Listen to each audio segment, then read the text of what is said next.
हालांकि मेरा दीन सबके लिए है, तेरा सबके लिए नहीं है। जैसे कि इस देश में सब हिंदी हैं, सब हिंदू नहीं है। ऐसे ही इस दुनिया में दीन वाले हैं, सब इस्लाम वाले नहीं हैं। और यही तर्जुमा किया जाता है लकुम दीनुकुम वलिया दीन, तुम्हारे लिए तुम्हारा दीन, हमारे लिए हमारा दीन। तर्जुमा गलत नहीं है।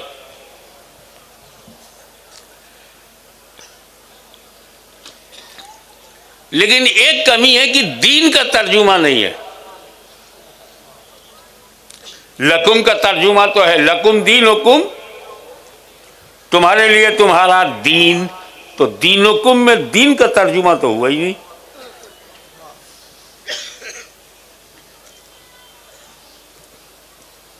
लेकिन हुजूर मुहद्दिस आज़म हिंद ने ये कमी रखी नहीं। मुरादे इलाही ये नहीं है बूजेहलियो, जो तुम्हारा दीन है वही मेरा दीन है, मैं भी दीन वाला हूं, तुम भी दीन वाले हो, ये नहीं है मंशा अल्लाह का। क्योंकि ये Abu Jahl, Abu Lahab and sons, Abu Jahl and company, ये कहते थे कि मेरे पास भी दीन है, बट इन फैक्ट उनके पास दीन नहीं था।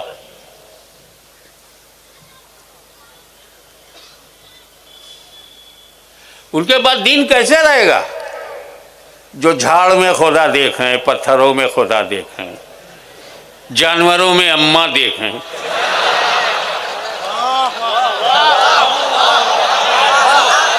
घर में माँ देखी जाती है, पशुओं में नहीं। खुल के बोलूंगा, तुम्हारे हाथ में अगर कानून है तो हमारे सीने में मुस्तफा का दिया हुआ सुकून है।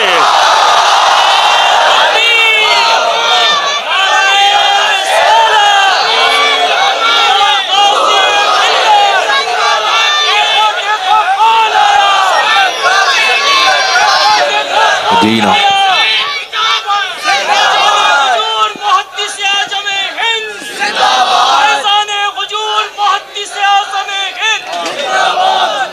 सुभान अल्लाह, सुभान अल्लाह। यह मत समझना कि तुम चढ़ जाओगे। हमारी हर सिफत तुम्हारी दी हुई नहीं है। हम हिंदुस्तानी हैं, हिंदुस्तान हमारा मुल्क है, उसमें हमें फख्र है। ये तेरी देन नहीं है। हमारी नागरिकता किसी राजा से नहीं, ख्वाजा ने दिया है। नारे तकबीर, नारे रिसालत, ख्वाजा का हिंदुस्तान जिंदाबाद, ख्वाजा का हिंदुस्तान जिंदाबाद, हुजूर गाजी है मिल्लत जिंदाबाद। सुभान अल्लाह, सुभान अल्लाह।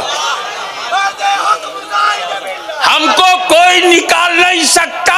जब तुम आने से नहीं रोक सके तो रहने से कैसे रोकोगे? वाह वाह वाह वाह वाह वाह वाह वाह।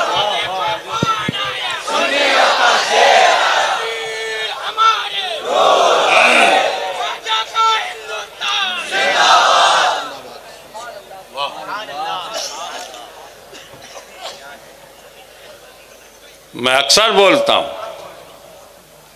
यहाँ तो अल्हम्दुलिल्लाह पहले ही से हज़ारों इंसान आबाद हैं। हिंदू, मुसलमान, सिख, ईसाई जो भी हैं आपस में प्यार से, मोहब्बत से, इंसानियत के साथ रह रहे हैं। आवाम गड़बड़ नहीं करती।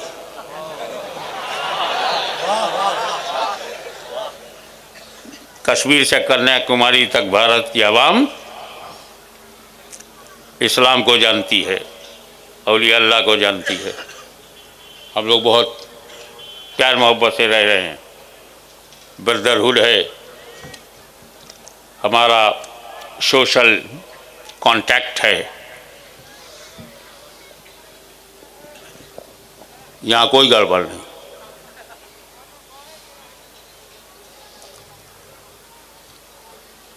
आदमी वो परेशान होता है जिसका गारंटर ना हो। कितने लोगों को जेल से छोड़ दिया जाता है जमानत पर, एक गारंटी आ गई छोड़ दिया।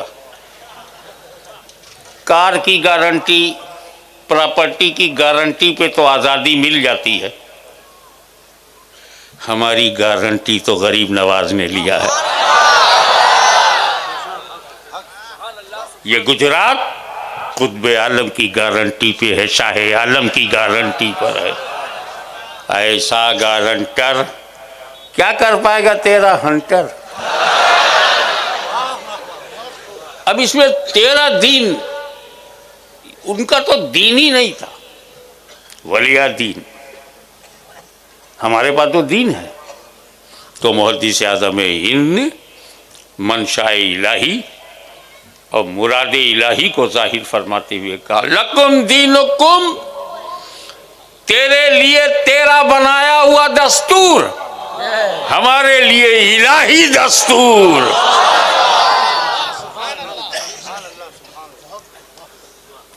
अब हमारा दीन ही इतना खूबसूरत है, ये खूबसूरती भी बड़ी चीज है साहब।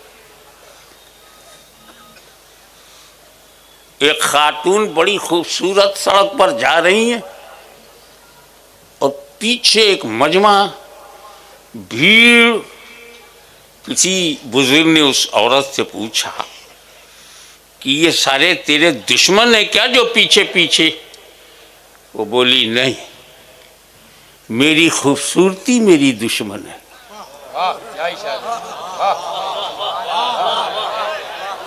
अब समझ गए क्यों लोग इस्लाम के पीछे पड़े हैं। इस्लाम बड़ा खूबसूरत मज़हब है।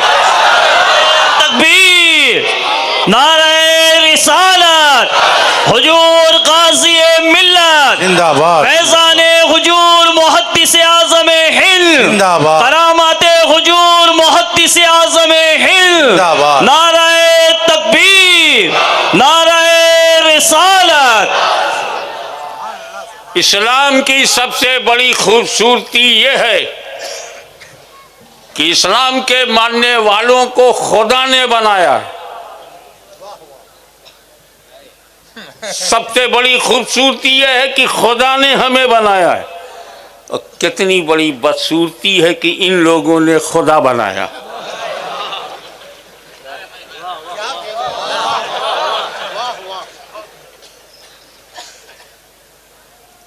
हर रिलीजियन में प्रॉब्लम मैं बता दूं आपको खुल करके। अली की औलाद खुल के नहीं बोलेगी तो क्या यजीद की औलाद बोलेगी? प्रॉब्लम यह है कि इनके पास रिलीजियन ही नहीं है।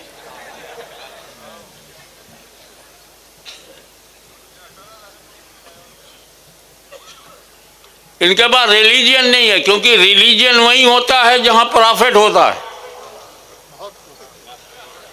बगैर नबी के रिलीजियन होता ही नहीं। ये हो सकता है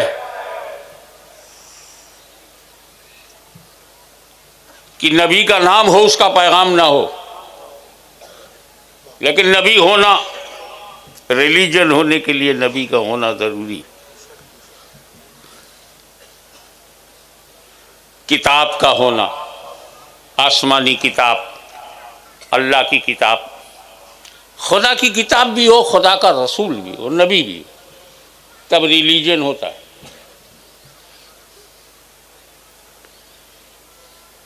और जहां नबी नहीं होता, नबी का नाम भी नहीं होता, उन्हें यह पता ही नहीं होता कि खुदा कितने हैं, क्योंकि यह काम नबी का था, बताए खुदा कितना है। एक है, एक ही है, ये नबी ही बता पाएगा, क्योंकि खुदा का एक होना गैब है, गैबदा ही बता पाएगा। तो जो लोग गैबदा नहीं मानते, अल्लाह जाने वो अल्लाह को कैसे मानते?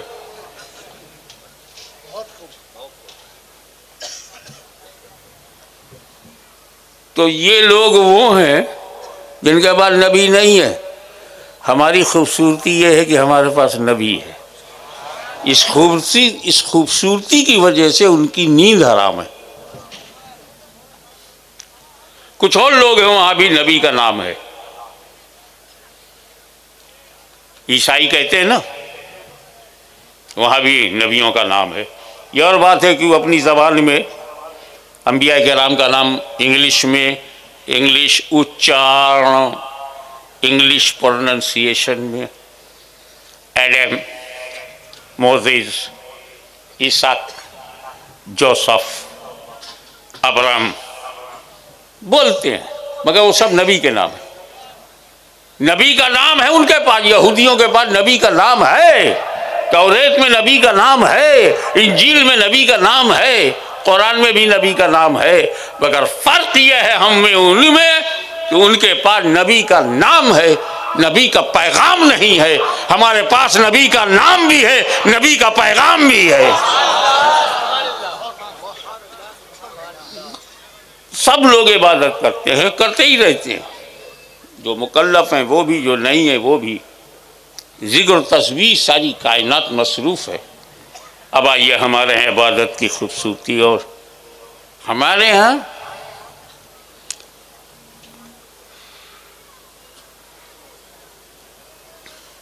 जब हम इबादत करते हैं तो हमारे और रब के दरमियान प्रीत है, मोहब्बत है। हम घंटा बजा के डिस्टर्ब नहीं करते। सुनना पड़ेगा, छेड़ा है तो सुनना पड़ेगा।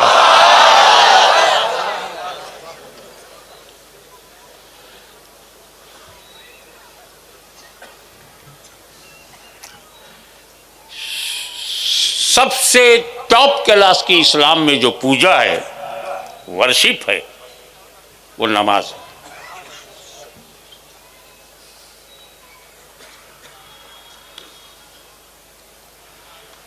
अब नमाज एक इबादत है, और लोग भी इबादत करते हैं, उनकी भी इबादत ध्यान में रखो।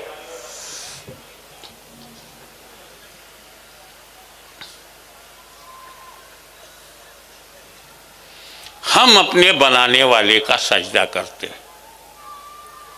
क्या खूबसूरती है हमारी, जिसने हमें बनाया, जो हमारा क्रिएटर है, हम उसको सजदा करते हैं।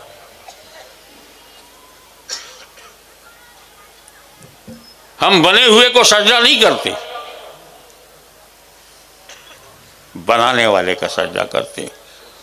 हो सकता है बना हुआ सर्वश्रेष्ठ हो, बना हुआ ग्रेटेस्ट हो। बहुत सी ऐसी क्रिएशन है, रचनाएं हैं, उन रचनाओं में बहुत महान है और सबसे ज़्यादा अजमत वाले हमारे रसूल हैं। हम उनको भी सजदा नहीं करते। भारत की धरती पर इस्लाम को फैलाने में ख्वाजा गरीब नवाज हैं, हम उनको भी सजदा नहीं करते। ऐसा थोड़ी है कि जिसको मानो उसको सजदा करो। हम अपने माँ बाप से ज़्यादा किसी को नहीं मानते दुनिया में, फिर भी उनको सजदा नहीं करते। इन कम से कम हमारे पास एक माल है जो सिर्फ अल्लाह के लिए। इनके पास कुछ ऐसा है ही नहीं जो सिर्फ खुदा के लिए हो। अब जब खुदा के ही तुम न रहे तो हमारे कितने हो। अब आओ, क्या जरूरत है जिंदगी में? जिंदगी में जरूरत है एकताबद्ध होना। समाज में जरूरी है, कश्मीर से कन्याकुमारी तक जरूरी है एक होना। और मुसलमानों, कदम से कदम मिला के चलो, कंधे से कंधा मिला के रहो। और ये जानते हो क्वालिटी किसकी है? ये सेना, आर्मी की क्वालिटी है। उन्हें ट्रेन किया जाता है कि तुम्हारा पैर से पैर मिला हो, कांधे से कांधा मिला हो, और इस डिसिप्लिन के लिए अरबों खरबों रुपया खर्च किया जाता, तब जाकर के आर्मी डिसिप्लिन मुल्क को बचाती है, देश की रक्षा करती है। कोई इस दिशा में जा रहा, कोई उस दिशा में जा रहा नहीं, चेहरा एक तरफ, कदम एक साथ, कांधे से कांधा मिलाए हुए ट्रेनिंग दे रहा है। लाखों करोड़ों रुपया खर्च हो रहा है, मगर आओ अपने रसूल का शुक्रिया अदा करो। उन्होंने हमें नमाज दिया, और जब हम नमाज के लिए खड़े होते हैं तो कहा जाता है सफ़ें सीधी कर लो, पैर का अंगूठा दूसरे के बगल वाले के अंगूठे के लेवल में होवे, उसके बगल में लकीर सीधी हो, सफ़ें दुरुस्त हो, लाइनें एक हों, पैर से पैर मिला के, कंधे से कंधा मिलाया, गैप नहीं होना चाहिए।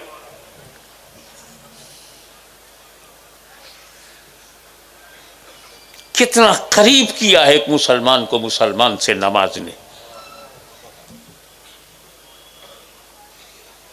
घर से निकले, मस्जिद में आए, सवाब बोलते ज्यादा मिलेगा। क्या मस्जिद में खुदा कोई और है और घर में खुदा कोई और है? घर में जोहर पढ़ूंगा तब भी जोहर होगी, और मस्जिद में जोहर पढ़ूंगा तब भी जोहर होगी, तो मस्जिद में सवाब ज्यादा क्यों? जवाब मिला, ये मस्जिद में जाने का सवाब नहीं है, ये तूने घर छोड़ा है, बीवी बच्चों को छोड़ा है, अपना परिवार छोड़ा है, अपना घर बार छोड़ा है। इस छोड़ने के जज्बे पर तेरा सवाब बढ़ गया। यानी तूने परिवार की तरफ पीठ कर लिया, चेहरा अपने रब की तरफ कर लिया, इसलिए तेरा सवाब बढ़ गया।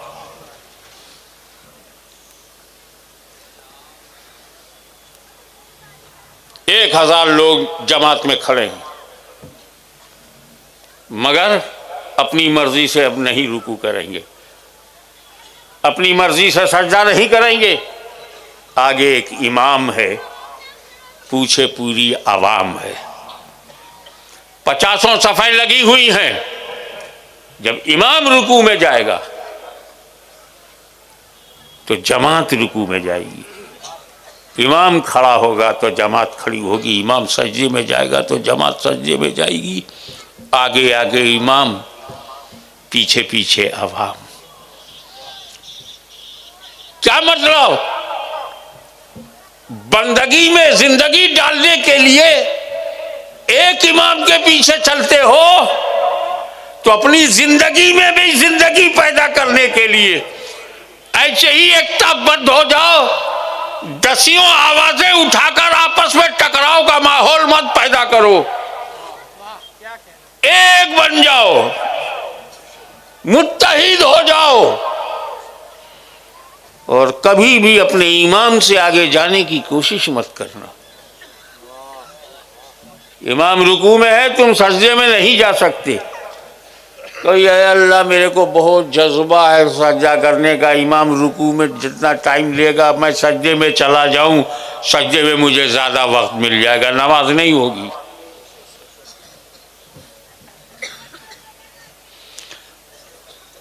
मगर आओ इस बात पर ध्यान दो कि जैसे आर्मी में वेल डिसिप्लिन्ड यूनिट में कंधे से कंधा, कदम से कदम मिला होता है, ऐसे नमाज ने हमको एक यूनिट बना दिया।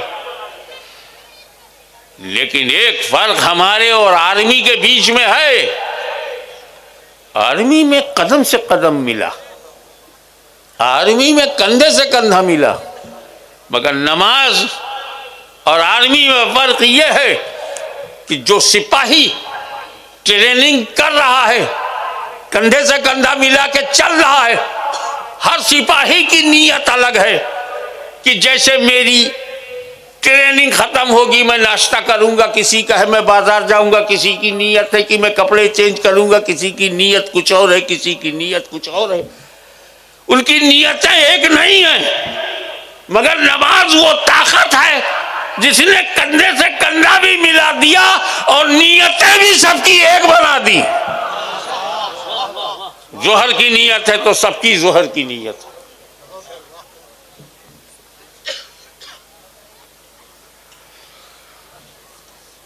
उसके बाद यही एक इबादत है जो रोजाना के साथ साथ वीकली इबादत भी है। ये मोहल्ले वालों अलग अलग मस्जिदों में मिलते थे लोगों से, फजर में, जोहर में, असर में, मगरिब में, इशा में। एक दिन पूरे मोहल्ले के लोग इकट्ठा होकर के मिलो जुमा में।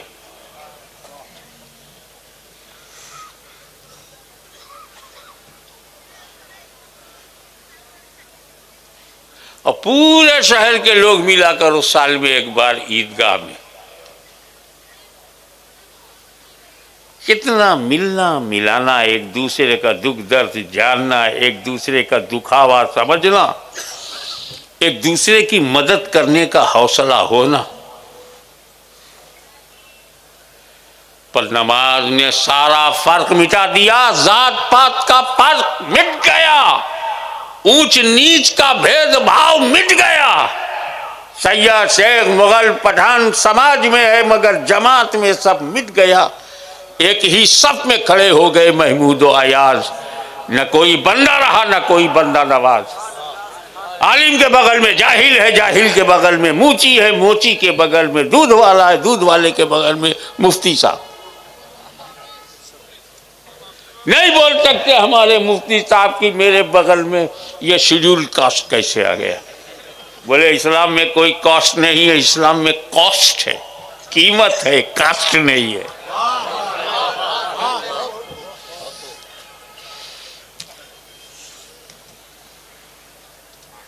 लेकिन एक फर्क नमाज में बाकी रहा, वो सब एक नहीं है। वो क्या है? लिबास, ड्रेस एक नहीं है। इमाम साहब आए, एबा चौहा इमामा शरीफ, बांगी आया, टोपी शरीफ। लोग आए, कोई टोपी नहीं। बोले क्यों? मैं ना पहनता हूं ना टोपी किसी को पहनाता हूं।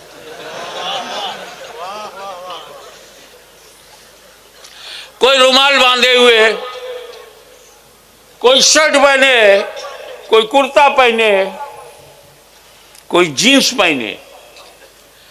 जमात में जितनी लाइन है, कपड़ों का फर्क और उन कपड़ों की कीमत का भी फर्क। किसी मस्जिद में एक लिबास में जमात नहीं दिखाई देगी।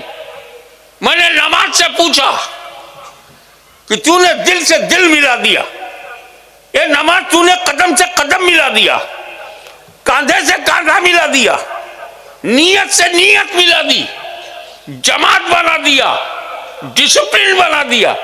ये कपड़ों का फर्क ये नहीं मिटा तो नमाज ने कहा ये सवाल मुझसे नहीं, इस्लाम से करो। जब हमने इस्लाम से सवाल किया, कहा घबराओ मत, जितना काम नमाज का था उतना काम नमाज से लिया जाएगा, लेकिन जब तुम्हारे कपड़ों को भी बदल दिया जाएगा तो उसके लिए नमाज नहीं, एक इंटरनेशनल इज्तिमा किया जाएगा मैदान अरफात में, हज में, उम्रे में, और दुनिया को बताया जाएगा देख हर एक एक ही लिबास में है, एक ही रंग में है।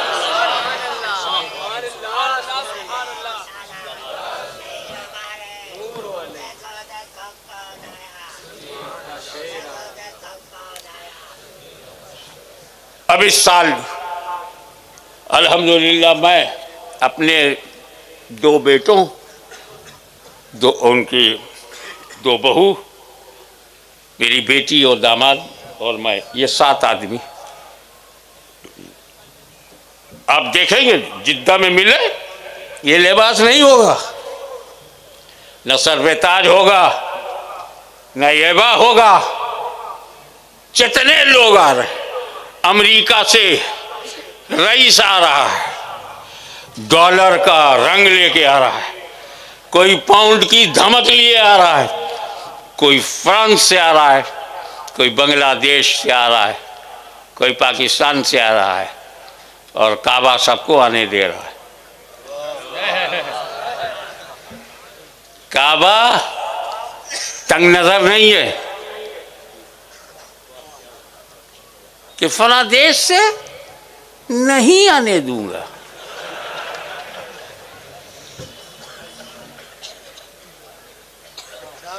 काबा की तरफ देखो, बोलते हैं बांग्लादेश से आने दो, पाकिस्तान से आने दो, अफगानिस्तान से आने दो, क्योंकि वो काबा है, नेता नहीं है।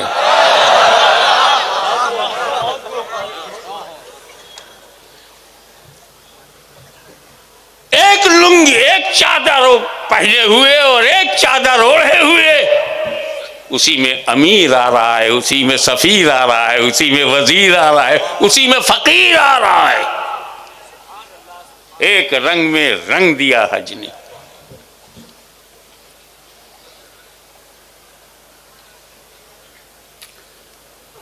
ये ड्रेस की कटिंग, ये टेलर मास्टर की टेलरिंग, ये सब यही रह गई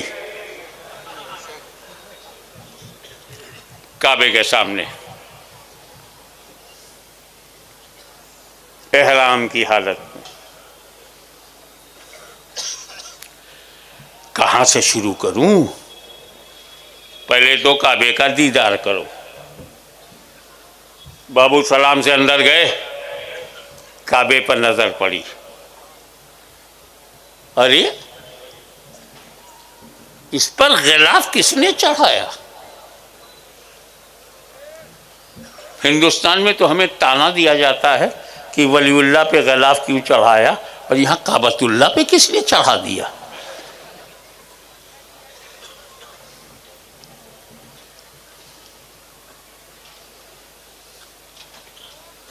जवाब दे पाओगे कि काबतुल्लाह पे गिलाफ क्यों चढ़ाया? छोड़ो उनको जो चिढ़ाते हैं, जो चिढ़ाते हैं। हम सुन्नी लोग चढ़ाते हैं, और उर्दू जानने वालों को पता है कि चिढ़ाने में जेर है, चढ़ाने में जबर। हम जबर हैं, वो जेर। काबतुल्लाह पे गिलाफ चढ़ाया गया और हाशमी चुपचाप रहेगा, नहीं बताएगा क्यों चढ़ाया गया।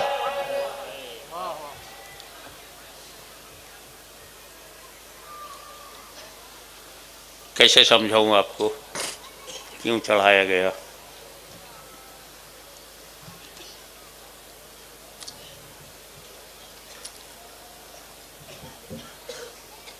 मैंने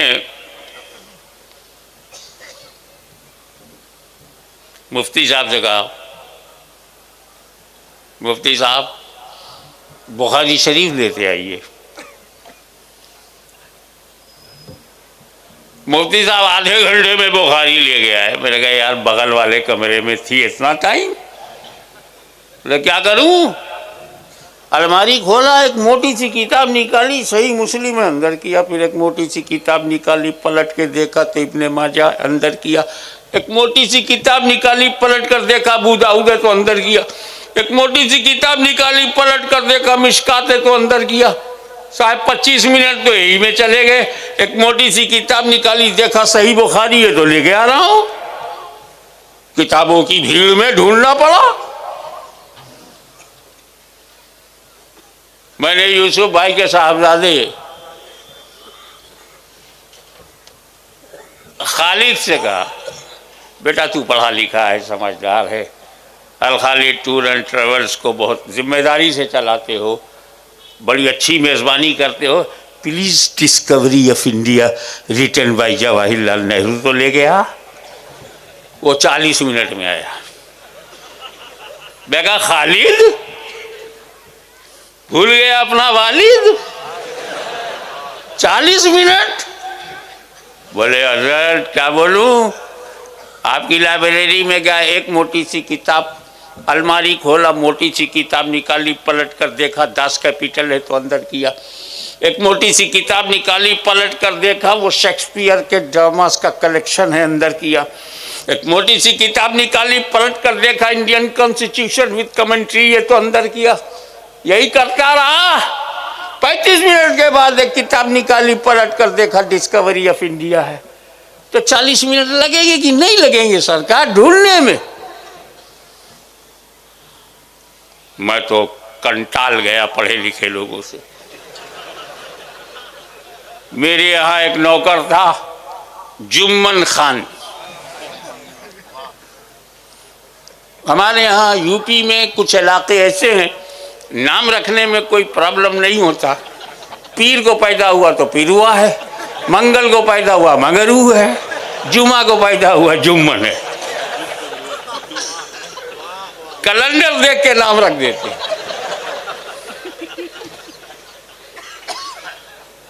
जुम्मन खान बनोगा। हाँ, क्या कर रहे हो? हुजूर अभी जोहर की नमाज पढ़ के आया हूँ।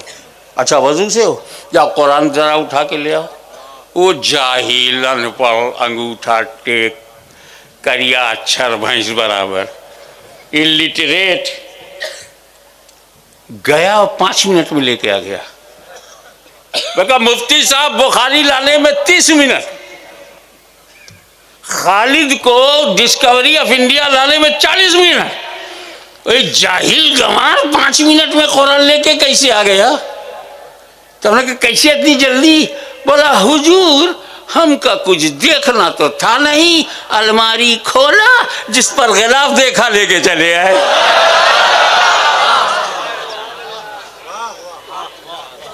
अब पता चला गिलाफ क्यों चढ़ाते हैं।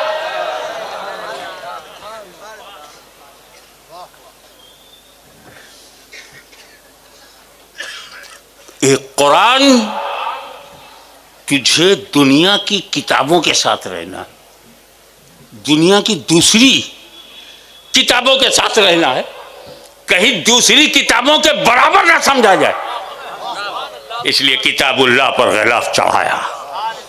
दूसरी किताबों के बराबर न समझा जाए, किताबुल्लाह पर गिलाफ चढ़ाया। और एक काबा, तू मस्जिद हराम है, मस्जिद है, और दुनिया की दूसरी मस्जिदों के बराबर तुझे न समझा जाए, इसलिए काबतुल्लाह पे गिलाफ चढ़ाया। और ये अल्लाह के वली, कब्रिस्तान में दूसरे मुर्दों के साथ तुझे लेटना है, कहीं दूसरे मुर्दों के बराबर न समझा जाए, इसलिए वलीउल्लाह पे गिलाफ चढ़ाया। नारे रिसालत, नारे रिसालत, हुजूर गाज़िए मिल्लत। जब तक काबतुल्लाह से गिलाफ तुम नहीं उतार सकते, तब तक वलीउल्लाह से भी गिलाफ उतरने नहीं पाएगा। ये मसला जैसे ही हल हुआ, सुकून हो गया। हमारे बाबा दादा पे अल्लाह की रहमत हो, चादर गिलाफ चढ़ाना सिखा दिया, काबतुल्लाह तक पहुंचा दिया। अब हज कहाँ से शुरू होगा? तवाफ नो, सब बाद में। जाओ हजी असवद के सामने पहले खड़े हो, नियत करो, चूमो, फिर स्टार्ट होगा हज। चूमने के बाद ही स्टार्टिंग है। तो अगर कहीं चूमना शिर्क होता तो वो हज में क्यों होता? बड़ा सीधा सा जवाब है। अल्लाह के रसूल ने चूमा है, इसलिए हम चूमते हैं। ओके, हमारे चूमने की वजह बाहर जाहिर हो गई। चूमने की वजह क्या है? नबी ने चूमा, ये वजह है। अब बताओ नबी ने क्यों चूमा? वो किसके लिए चूमे? हम तो इसलिए चूमते हैं कि नबी ने चूमा। नबी ने क्यों चूमा?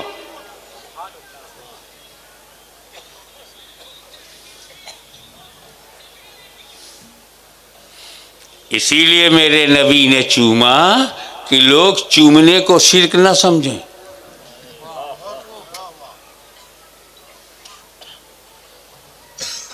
चूमने को हराम भी ना समझें।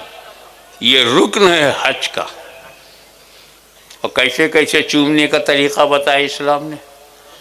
होठ लग जाए तो लगाओ, ऐसे लगा के आवाज़ नहीं आनी चाहिए, बस लगा, हट गया।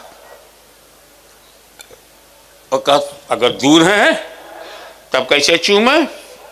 का होठ मत लगाओ, हाथ लगाओ, हाथ चूम लो। हजरे अस्वद से जब हाथ लगेगा और हाथ ही चूम लोगे, बोसा हो गया। ये मेरा हाथ made in India, make in India.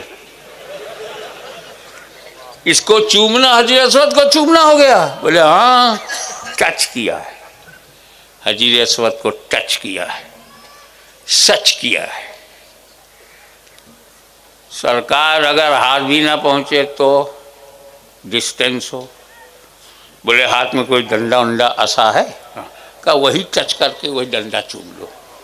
समझे आप? हम लोग डंडा चूमते हैं, डंडा खाते नहीं। सरकार अगर वो भी ना हो, इतनी दूर है हम कि डंडा भी काम ना करे, तो बोले हजरे अस्वद के लेवल में अपना हाथ ऐसे खड़ा करो, नियत करो, तवज्जो तवज्जो तवज्जो, चूम लो। ये भी हजरे अस्वद का चूमना है। तवज्जो जो है वो करीब ले जाता है। ये हमें हज ने सिखाया है। तो तवज्जो, दूर वाला तवज्जो करे तो हजरे अस्वद के करीब हो सकता है। तो अगर गुजरात वाला नबी की तरफ तवज्जो करे तो गुंबद खजरा के करीब कैसे नहीं हो सकता?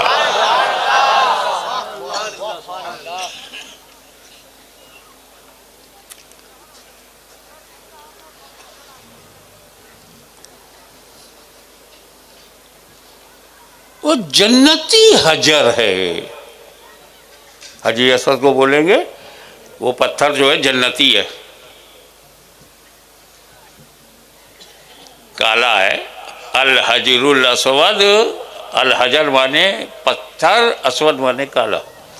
देखा आपने, इंडिया में सफ़ेद सफ़ेद चूमने नहीं दिया,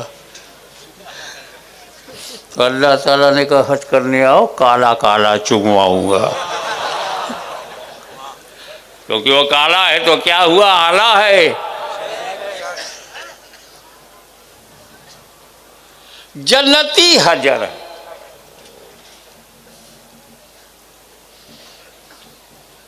क्यों चूमा आपने? जन्नती हजर है। सोचने वाली बात है, छोटा सा जुमला है, याद रखना। जन्नती हजर चूमते हो, जन्नती बशर नहीं। दोनों जब जन्नती है तो हजर बड़ा या बशर बड़ा?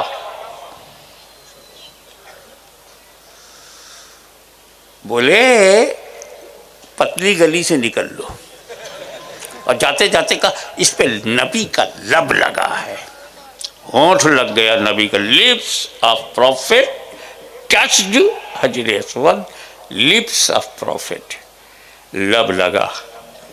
ये लब है, ये लगा। इनसे पूछो, हजरे अस्वद तो वो है जिस पर लब लगा। चल देख, गुंबदे खजरा में सब लगा। जिस पत्थर पर लब लगे कयामत तक चूमा जाए, जिस कब्र में सरकार का सब लगे, सब सब, कहाँ लब कहाँ सब। लब का ये आलम है तो सब का आलम क्या होगा?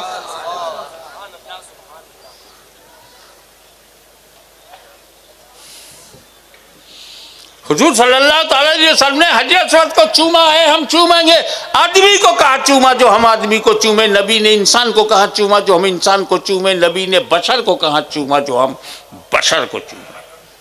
तुम भी इसी तेवर से बोलना, मेरे नबी ने हजर अस्वद को भी चूमा है, आदमी को भी चूमा, चैलेंज है मेरा। इंसान को भी चूमा है, बशर को भी नबी ने चूमा है।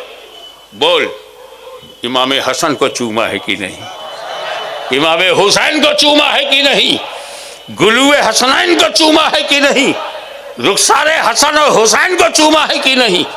अब अल्लाह के घर में, अल्लाह के घर में हजरे अस्वद को चूमा, अपने घर में हसन हुसैन को चूमा, और हम गुलामों को रास्ता दिखा दिया, ऐसा हजर मिले तो हजर चूमो, ऐसा बशर मिले तो बशर चूमो। अल्लाह, नारे तकबीर, नारे रिसालत, हुजूर गाज़ी मिल्लत, हुजूर गाज़ी मिल्लत जिंदाबाद। इसीलिए खुदा ने फरमाया हिज्जुल बैत मन इस्ता इलैहि सबीला, इरादा करो पक्का हज के लिए अगर तुम्हारे पास इस्तिताअत है, और ये तुम्हारे और तुम्हारे खुदा के बीच में है। हमसे बहाना कर सकते हो, रब से तो तुम्हारी पोजीशन एकदम क्लियर है कि अगर तुम्हारे पास 5-10 लाख रुपया है, सेफ है, तुम पर हज फर्ज है। लाइफ में एक ही बार करो, लेकिन करो ताकि गला चढ़ाना भी आ जाए और जन्नती चूमना भी आ जाए।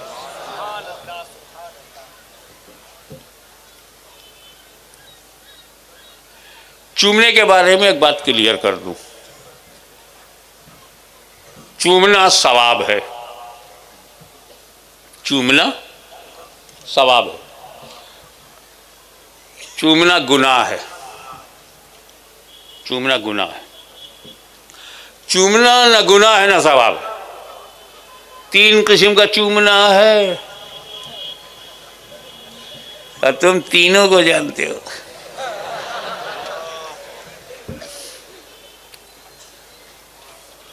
इसमें तो ऐसे भी लोग होंगे जो चूमने में मेरे भी उस्ताद होंगे।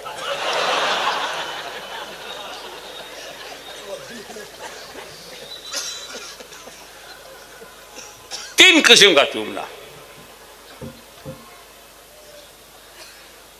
हमने अपने बच्चे को गोद में लिया, चूमा, ना सवाब ना गुनाह, जायज है ना? तो चूमना जायज है।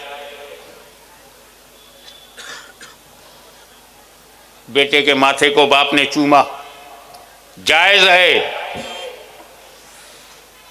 गोद में बच्चे को लेकर के उसका रुखसार चूमा, जायज है,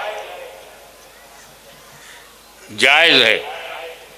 माँ के कदमों को चूमा सवाब है।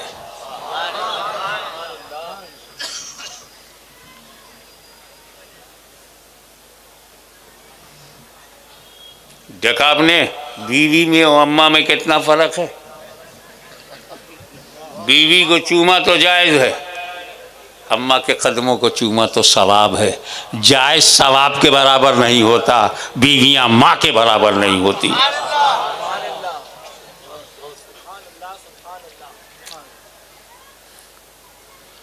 तो बच्चों को चूमा जायज है, माँ के कदमों को चूमा सवाब है, पड़ोसन को चूमा तो हराम है।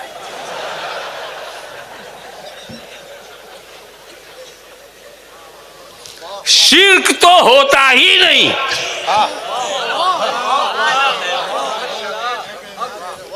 शिर्क तब होता है जब वो सिफत अल्लाह की हो और वो दूसरे में मानी जाए। Don't make partner of Allah Almighty. आप देख रहे हैं हमारे यूट्यूब चैनल रियाज ऑफिशियल।